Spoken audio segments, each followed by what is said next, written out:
Ziyaqina iy'nsolo zokuthi-ke umhlaziyi komculo kamaskandi uthandwa kakhulu laphana ey'nkundleni zokuxhumana-ke u-TikTok. Ziyaqina kakhulu-ke iy'nsolo zokuthi sengazuthi uboshiwe.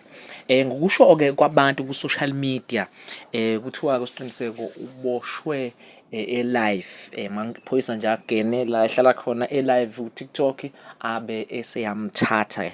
Zinsolo-ke lezi ezishiwo abantu ku-social media-ke. Kanti-ke naphana-ke uThibela-ke uphostile naye futhi ekhasini lakhe la ku-Facebook wathi-ke useboshiwe obekade ehlala ngegama likaKhuzani-ke khona laphana-ke ku-TikTok.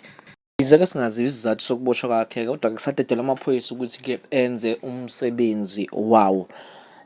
Bese sokutshela nje ezintsha eziphumile ukuthi-ke kushube kangakanani-ke endimeni yomculo wethu kamaskandi. Ngizela laphana-ke u-subscribe button uzoyithola zonke zishisa.